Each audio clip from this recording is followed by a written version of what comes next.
नमस्कार साथियों, कैसे हो आप सभी। उम्मीद है सारे अच्छे होंगे, पढ़ाई आप लोगों की अच्छी चल रही होगी।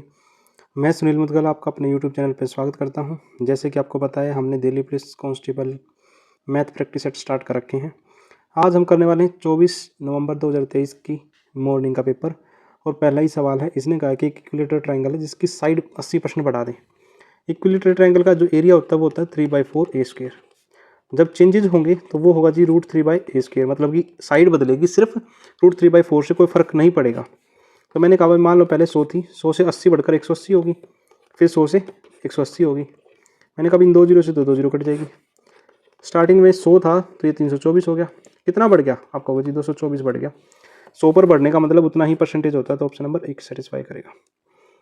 यदि सॉल्यूशन आपको पसंद आए तो वीडियो को लाइक और चैनल को सब्सक्राइब जरूर करें, साथ साथ अपने अपने ग्रुपों में शेयर भी कर दें।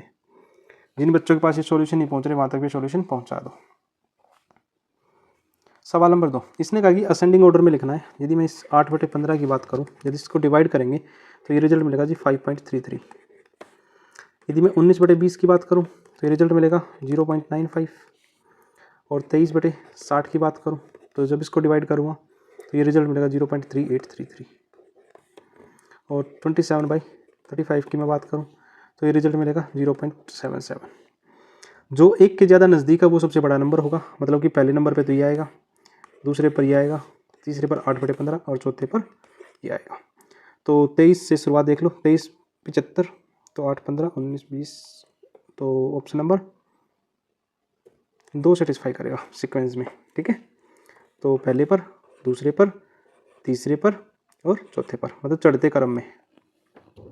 ठीक है, 2 क्वेश्चन हमारे हो चुके हैं। क्वेश्चन नंबर 3 में इसने कहा है कि 78 1250 और 91 39 52 4% के हिसाब से कितने साल में हो जाएंगे। तो मैंने कहा अमाउंट का फॉर्मूला होता है amount is equal to principal 1 + r/100 की पावर t।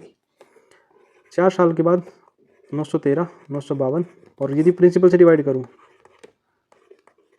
जो कि इक्वल होगा 1 + r/100। r की वैल्यू दी रखी सवाल में और टाइम मुझे निकालना है। तो इसको मैं कह सकता हूँ, जब इसको मैं इससे डिवाइड करूँगा, ठीक है ना, तो ये रिजल्ट मिलेगा मुझे 104/100 की पावर 4। तो मैं लिख सकता हूँ 104/100 की पावर 4, जो कि बराबर होगा 104/100 की पावर 4। तो इसका मतलब जो टाइम है वो हमारा कितना आ जाएगा, 4 साल, और वही सवाल का आंसर है। आपको मुझे पता कैसे चलेगा, आपको काट के देखना पड़ेगा। ठीक है, क्वेश्चन नंबर 4, इसने एवरेज कहा है। एवरेज क्या होता है? एवरेज होता है total sum divide by total number. यदि मैं टोटल सम की बात करूं तो 3 + 7 + में 9 - 5 + में 0.25 माइनस का 3.75। ठीक है, और डिवाइड बाय कितना होगा, 6 होगा। तो ये हो जाएगा 10.5, जब मैं पूरे को जोड़ूंगा, डिवाइड बाय 6, और ये हो जाएगा 1.75। वही एवरेज हो जाएगा और वही सवाल का आंसर ऑप्शन नंबर 3 सेटिस्फाई करेगा। क्वेश्चन नंबर 5, इसने कहा है एक वेंडर है जिसने 20% डिस्काउंट पे कोई चीज़ बेची है और 170 रुपये का ऑफर दिया डिस्काउंट पे। यदि 10% का प्रॉफिट के साथ बेचे और उस चीज़ का कॉस्ट प्राइस 1300 रुपये हो। मैंने कहा यदि CP 1300 रुपये है तो SP कितना होगा। मैंने कहा 10% का फ़ायदा होगा तो वो चीज़ कितने की हो जाएगी, 1430 रुपये की।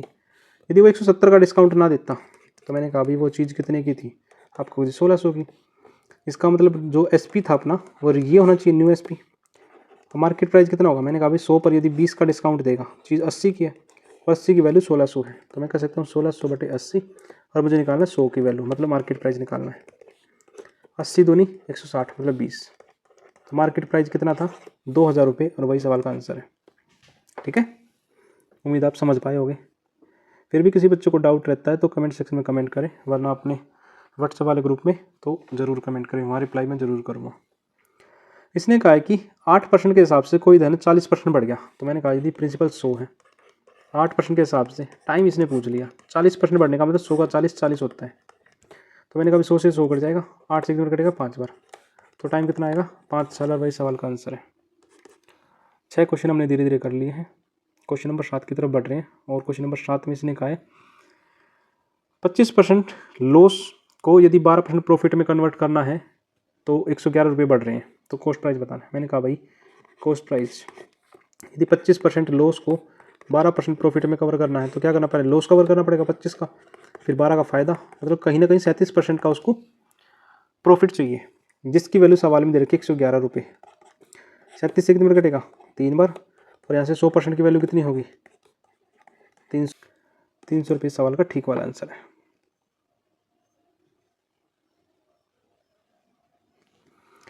क्वेश्चन नंबर 8 है सिंप्लीफिकेशन का सिंपल सा सवाल। इसको यदि मैं सोल्व करूँ, 4 × 12 और 2 14/3, 15 और 1 16/5, 5 × 5 6/5। यदि मैं इसकी बात करूँ इसको लेकिन 14/3 और प्लस में यदि इसको इसमें से माइनस कर दूँ मैं डायरेक्ट, क्योंकि बेस सेम है, तो 10/5 और 5 मिनट कटेगा 2 बार, तो 14 सही, 3/5 2, 14 प्लस में 6/3, तो ये जगह 20/3, जिसको मैं लिख सकता हूँ 6 सही 2/3, और वही सवाल का आंसर रहने वाला है। 8 क्वेश्चन हमारे हो चुके हैं। Question number 9। क्वेश्चन नंबर 9 में इसने कहा कि बेस दे रखा है और हाइट दे रखी है और दोनों का सम दे रखा है। तो मैंने कहा L प्लस में 4L प्लस में 7 जो कि इजिकल टू 37 दे रखा है। तो 5L इजिकल टू 30 और L की वैल्यू कितनी रहने वाली है, 5, तो 5 से कट करेंगे तो कितनी बच जाएगा, 6 बार। L की वैल्यू 6 आ जाएगी, ये 6 है, तो 6 चौक 24, 24 से 31। मुझे बताना है एरिया। एरिया होता है 1/2 बेस मल्टीप्लाई हाइट, तो 2 से कितनी कटेगा, 3 बार, तो 31 दिया 93 centimetre square. Option number 4 satisfy करेगा।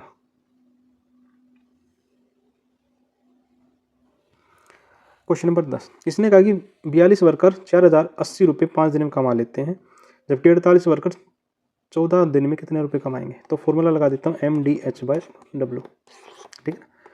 42 वर्कर हैं, 5 दिन में 4080 रुपये कमा रहे हैं, तो मैंने कहा 48 वर्कर 14 दिन में कितने रुपए कमाएंगे, तो x रुपये कमाएंगे, x की वैल्यू बतानी। तो 14 से कितने कटेगा, 14 × 42 और 3 से कितने कटेगा, 16 बार, 5 से 5, 2 से कटेगा 5 × 40 और 5 से 16 बार। x की वैल्यू कितना आ जाएगी, 16 × 816, तो यह आ जाएगा 130, 56 रुपये कमा लेगा वो। ऑप्शन नंबर 2 सेटिस्फाई करने वाला है यहाँ पे। Question number 11। इसने कहा कि लेंथ यदि 70% बढ़ा दें और ब्रेथ 35% घटा दें। मैंने कहा अभी 100 से कितना बढ़ा दें, 70 बढ़ा दी, 70/100 हो जाएगा। 35% घटा दी तो 65/100, चलो ठीक है, 2 0 से 2 0 कटेगी, इस 1 0 से 1 0 कटेगी। 17 × 5 = 85, 8 17 × 6 = 10, नीचे 10 है तो पॉइंट लग जाएगा। मैंने कहा अभी स्टार्टिंग में 100% थी जो लेंथ थी, वो कितनी होगी, अब 110.5 कितनी बढ़ेगी, आपको होगा जी 10.5 बढ़ेगी, और वही सवाल का आंसर है। 11 क्वेश्चन हमने धीरे धीरे कर लिए हैं। क्वेश्चन नंबर 12 की तरफ, और 12 क्वेश्चन नंबर में कहा है इसने इनकम और एक्सपेंडिचर का रेशियो दे रखा है 9:5 का, जबकि इनकम यदि 40% बढ़ जाए और खर्चा 10% बढ़े, ठीक है, और इनिशियल इनकम 45,000 दे रखी है, मतलब कि ये 45,000 है, जबकि रेशियो की बात करें तो 9 और 5 का है, ये इनकम का है, ये एक्सपेंडिचर का। मैंने कहा अभी 9 की वैल्यू सवाल में 45 दे रखी है, मतलब अपने आप का 5,000 गुना है, तो एक्सपेंडिचर का भी 5,000 कर दो, तो ये कितना हो जाएगा 25,000। और यदि सेविंग कितनी बात होगी तो क्या करेंगे, 45 में से 25 घटा दिया तो 20,000। यदि वो इनकम को 40% बढ़ा दे, तो मैंने कहा इसका 40% निकाल कर जोड़ देते हैं इसमें, तो 20% कितना होगा, 9 और 9 18, 18 जोड़ेंगे तो ये हो जाएगा 63,000 40% बढ़ाने के बाद। और ये 10% कम कर दी तो ये हो जाएगा 22,500। तो नई सेविंग कितनी होगी, 40,500। बस वही सवाल पूछ रहे हैं, तो ऑप्शन नंबर 1 सेटिस्फाई करेगा। Question number 13। क्वेश्चन नंबर 13 को देखते ही सवाल में एक चीज़ याद आ जानी चाहिए, a + b का होल क्यूब। इसको मैं a मान लूँ, इसको b मान लूँ, ठीक है। तो ऊपर क्या बनेगा, a प्लस में b और a² प्लस में b² और माइनस का ab माइनस ab। और नीचे क्या बनेगा, a² minus ab plus b²। मैंने कहा ऊपर नीचे कट जाएगा तो बचेगा क्या, a + b, मतलब 1 प्लस में 0.03, 1.03 इस सवाल का ठीक वाला आंसर हो जाएगा, क्योंकि 27 को लिख सकता हूँ 0.03 लिख सकता हूँ, इसका क्यूब लिख सकता हूँ, ठीक है। और यहाँ 1 को 1 का क्यूब लिख सकता हूँ, तब जाके फॉर्मूला बना होगा आपको जी, ठीक है। Question number 14। क्वेश्चन नंबर 14 में इसने कहा कि एक बोट है, वो 13 किलोमीटर के हिसाब से शांत पानी में चल रही है, और जबकि धारा की गति है वो 4 किलोमीटर के हिसाब से 63 किलोमीटर अपोजिट साइड में चलना है। मैंने कहा 63 किलोमीटर अपोजिट का मतलब दोनों की स्पीड का जो डिफरेंस है वो कितना 9 के हिसाब से वो 7 घंटे चलेगा, और वही सवाल का आंसर हो जाएगा। ठीक है, बस वही पूछा था उसने। आज की क्लास का लास्ट सवाल में इसने कहा है कि 2 नंबर है जिसका रेशियो दे रखा है 16:19। यदि मैं दोनों के मल्टीपल की बात करूँ 16 गुना 19, जिसकी एग्जैक्ट वैल्यू सवाल में दे रखी है 59,280।